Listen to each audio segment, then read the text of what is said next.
Assalamualaikum warahmatullahi wabarakatuh. Halo teman-teman, apa kabar semuanya? Perkenalkan, nama saya Atik Prihatin. Saya dari Universitas Islam Asy-Syafi'iyah, Fakultas Ilmu Kesehatan D3 Akademi Keperawatan. Nah, di sini saya akan mempraktikkan bagaimana cara terapi nebulizer atau dapat dikatakan dengan nebu ya. Jadi di sini nebulizer adalah suatu alat untuk mengubah obat cair menjadi uap. Nah, tindakan ini berupa tindakan terapi psikofarma ya, yang tujuannya adalah untuk melegakan atau membebaskan saluran napas. Nah, bisa juga untuk mengencerkan atau untuk mengencerkan dahak ya atau sekret yang terlalu kental sehingga si anak atau seseorang itu tidak dapat mengeluarkan dahak tersebut. Nah, pada nebulizer ini dapat banyak sekali modelnya ya teman-teman. Jadi saya di sini punya 4.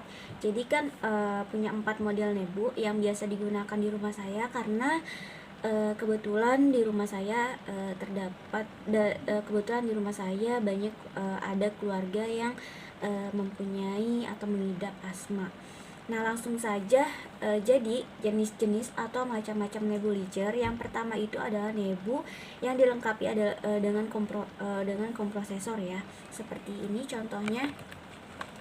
Nah, seperti ini ya teman-teman. Jadi ini nebunya itu dilengkapi dengan alat-alat kompresor, misalnya dengan selangnya, terus nanti selangnya akan dimasukkan ke mesin oksigennya atau ke mesin nebunya. Lalu ada sungkupnya juga. Nah, lalu yang kedua adalah alat ultrasonic nebulizer atau itu bisa disebut dengan jadi alatnya sama seperti yang tadi saya tunjukkan, tetapi dia tidak ada sungkupnya, jadi dia langsung ke bagian mulut. Nah, yang ketiga adalah mesh nebulizer atau dry folder. Nah, di sini itu biasa dikatakan dengan mesh nebulizer itu seperti yang seperti ini ya mungkin ya. Nah, di sini mesh nebulizer seperti ini ya contohnya, tapi ini itu tidak modelnya itu tidak berisik ya teman-teman, karena dia menggunakan baterai. Nah, dia menggunakan baterai di sini. Jadi nanti dipasang baterai. Tapi biasa saya di rumah menggunakan baterai yang bisa dicas gitu. Nah, ada juga yang bentuknya seperti ini yang dikatakan dengan Mastered Dash atau MDI. Ini pentolin ya teman-teman, atau bisa dikatakan dengan inhaler. Tapi saya menggunakannya tidak langsung ke dalam mulut karena kalau misalnya ke dalam mulut ada biasa ada terasa pahitnya seperti itu. Dan di sini saya menggunakan alat ini. Nah, ini gunanya ini dibuka tutupnya, lalu masukkan ke sini, nanti akan seperti ini. Nah, seperti itu ya teman-teman. Jadi ini biasanya digunakan oleh adik saya ketika di malam hari dia sesak atau asmanya kambuh. Nah, untuk obat-obatnya apa saja sih Kak? Nah, di sini obat-obatnya banyak sekali ya teman-teman. Obat-obatan untuk meredakan gejala asma. Tetapi di sini saya mempunyai beberapa obat yang biasa saya gunakan di rumah ya teman-teman. Jadi ini yang pertama itu pentolin ya teman-teman. Nah, ini pentolin dengan ukuran 2,5 mg. Nah, di sini pentolin itu digunakan untuk melebarkan atau membebaskan saluran pernapasan. Nah, teman-teman dapat ditemukan teman-teman kalau misalnya ingin menggunakan pentolin atau keluarganya atau Anda sendiri mempunyai asma dan susah untuk mencari dan tidak tahu obatnya apa, ini saya menggunakan pentolin. Teman-teman bisa membelinya di apotik.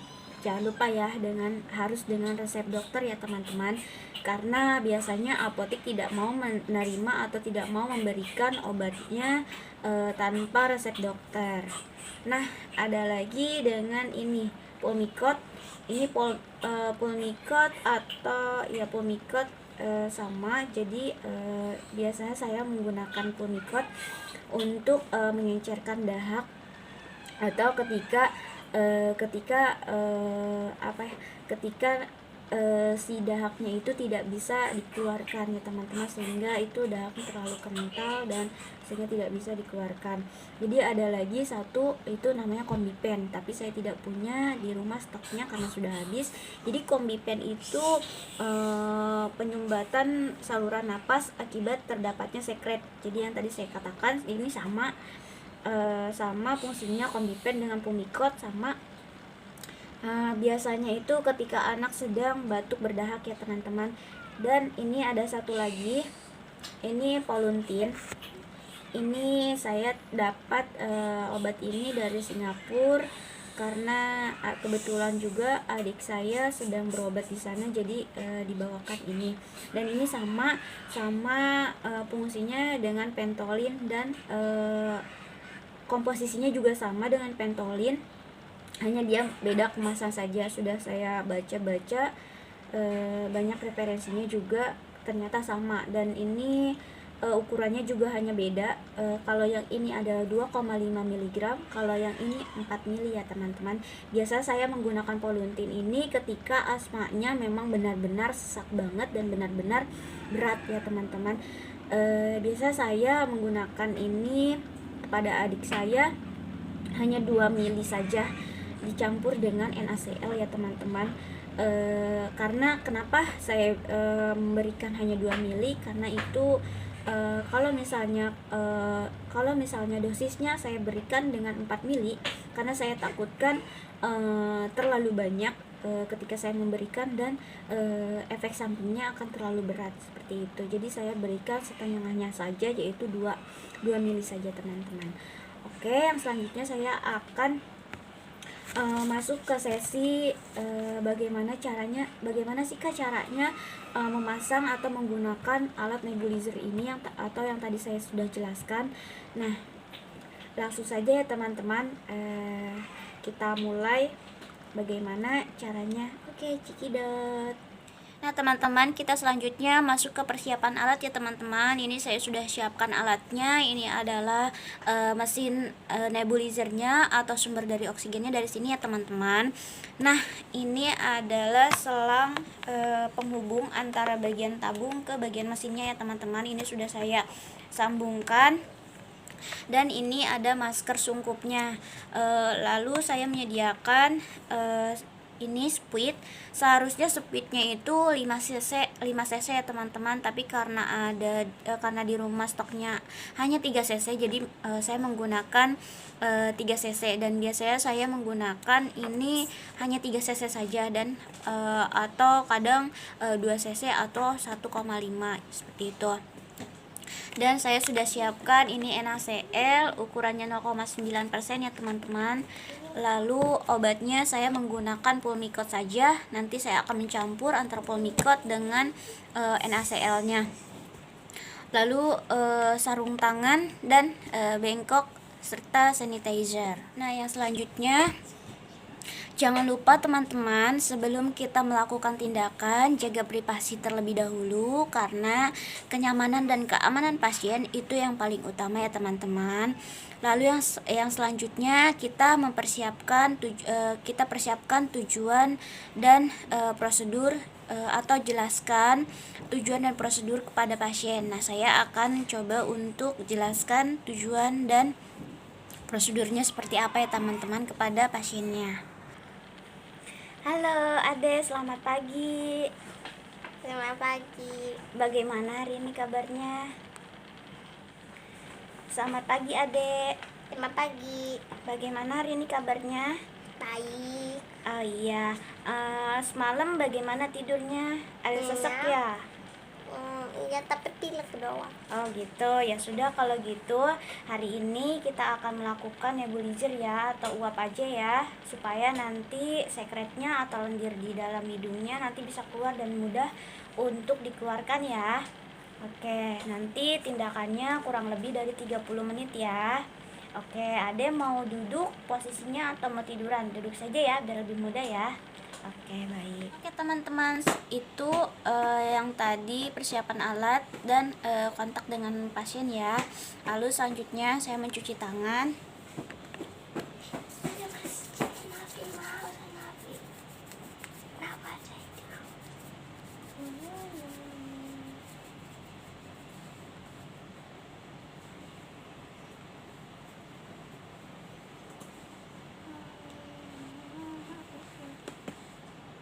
Setelah itu jangan lupa gunakan sarung tangan.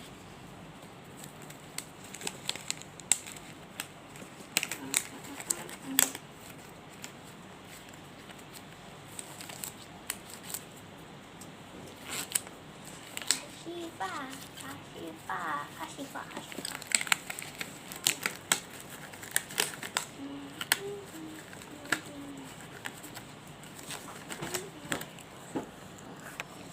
Sudah selesai. Setelah itu latih terlebih dahulu klien cara teknik napas dalam. Oke, Ade, sebelum kita lakukan tindakan, coba Ade tarik napas dalam. Duduknya yang tegak ya. Nah, tarik napas dalam. Hembuskan. Tarik napas dalam. Hembuskan. Oke, lakukan dengan sendiri coba. Tahan, hembuskan. Nah, oke, bagus. Nanti di saat akan dipasang alatnya, lakukan seperti itu ya, supaya obatnya dapat terhirup ya. Nah, yang selanjutnya kita akan sambungkan selang nebulizer pada mesinnya ya. Nah, ini saya sambungkan dan saya sambungkan dengan alat obatnya atau tempat obatnya. Setelah itu taruh di sini. Karena di sini ada jepitannya, kita taruh sini supaya nanti kita masukkan obat tidak tumpah ya teman-teman. Dan ini sudah terpasang sungkupnya di sini, di tempat obatnya. Setelah itu jangan lupa ya teman-teman, posisinya harus seperti ini. Ini bagian obatnya bisa dibuka, dan setelah itu ini posisinya seperti ini ya teman-teman. Dan oh iya teman-teman, di sini juga ada terdapat bagian obatnya untuk menyaring obatnya di dalam ya. Nah, kita taruh di sini supaya tidak tumpah nanti ketika kita memasukkan obatnya ya teman-teman. Nah, setelah itu, setelah kita memasang selangnya di sini, jangan lupa ya teman-teman, pasang kabelnya di stop kontak ya. Ini saya sudah memasangnya di stop kontak, jadi nanti tinggal dinyalakan. Lalu yang selanjutnya tindakannya adalah dengan memasukkan obat ke bagian tabung obatnya. Saya menggunakan NaCl ya teman-teman. Saya sebagai percobaan gunakan dengan 0,5 ml saja ya.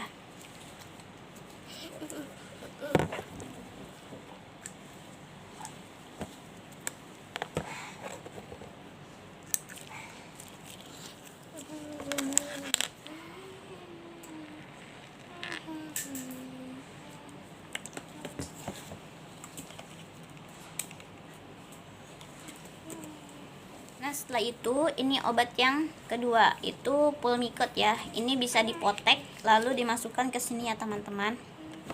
Nah, setelah itu kita tutup kembali tabungnya. Nah, apabila tidak ditutup nanti tidak akan bisa menyala dan tidak akan menghasilkan uap ya teman-teman. Jadi itu fungsinya untuk menutup bagian tabung obatnya. Lalu setelah itu di sini posisi pasien sudah duduk tegak, dan kita berikan bagian sungkupnya di bagian mulut pasien.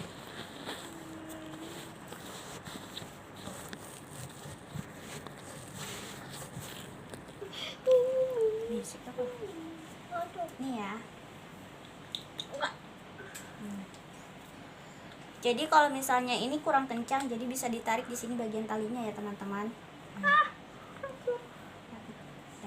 Oke, seperti ini. Setelah itu nyalain mesinnya. Setelah dinyalakan mesinnya, bilang sama pasiennya supaya tarik napas ya Dek, tarik napas yang tadi sudah diajarkan ya. Nah seperti itu. Nanti kalau misalnya sudah selesai prosedurnya, Dek, prosedurnya sudah selesai, dilepas dulu ya alatnya ya. Lepas dulu. Ya Allah. Nah, oke lagi. Nah seperti itu. Setelah selesai, jangan lupa kita evaluasi kepada pasiennya. Adek, bagaimana setelah kita lakukan uap, apakah sesak napasnya dan hidungnya atau lendirnya sudah mulai lega? Udah. Iya, lega. Baik kalau gitu, karena pasiennya sudah merasa lebih nyaman, jadi kita rapihkan alatnya. Rapihkan terlebih dahulu alatnya dan posisikan pasien seperti semula. Silahkan ya Adek tidur kembali. Nah seperti itu ya teman-teman. Jadi setelah itu saya akan merapihkan alat. Nah ini saya rapihkan alatnya.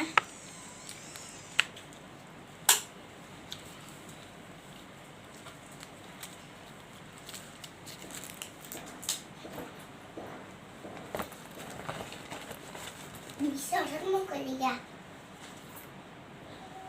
Nah jangan lupa ya teman-teman, setelah kita merapikan alat, karena ini biasanya punya pasien, jadi kita tidak usah membawa kembali ke ruangan. Jadi kita hanya membawa alat dan sambungan selang yang tadi sudah disiapkan, karena ini sudah ada dari apoteknya tersendiri.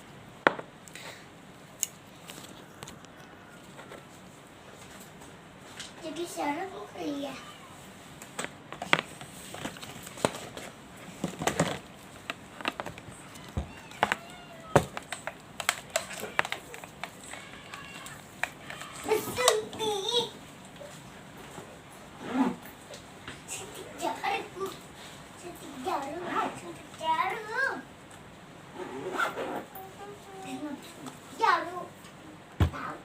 Oke teman-teman, setelah kita melakukan semua prosedur dan sampai ke evaluasi, setelah itu kita dokumentasikan kepada pasien sudah selesai. Tadi pasien mengatakan bahwa setelah melakukan tindakan nebulizer, klien mengatakan bahwa pernapasannya lebih lega dan lebih nyaman. Oke, seperti itu. Jangan lupa ya teman-teman, sebelum kita mendokumentasikan, kita harus membuka handscoon atau APD ya teman-teman. Dengan membuka seperti ini ya. Lalu setelah itu kita ambil di bagian dalamnya ya teman-teman, lalu digulung, dan yang bagian satunya kita pegang ya teman-teman, seperti ini. Nah kita pegang bagian dalam yang tadi supaya kita tidak terkontaminasi dengan cairan pasien. Oke, seperti itu. Kita buang ke bengkok yang sudah disiapkan, buang ke bengkok. Jangan lupa suntikan, buang juga ke bengkok, dan tempat obat juga. Nah setelah itu jangan lupa mencuci tangan kembali ya teman-teman.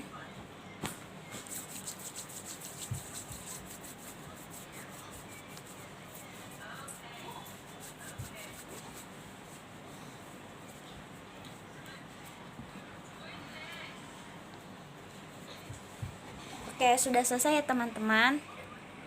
Teman-teman, mungkin itu yang tadi saya sudah presentasikan. Semoga bermanfaat untuk kalian semua, dan mohon maaf apabila ada kesalahan atau tutur kata yang saya kurang berkenan di hati kalian. Dan apabila praktik saya kali ini apabila ada kesalahan, mohon maaf. Dan saya menunggu kritik dan saran dari kalian untuk membuat video selanjutnya, dan semoga video saya kali ini bisa bermanfaat untuk kalian semua ya teman-teman. Selamat siang dan assalamualaikum warahmatullahi wabarakatuh.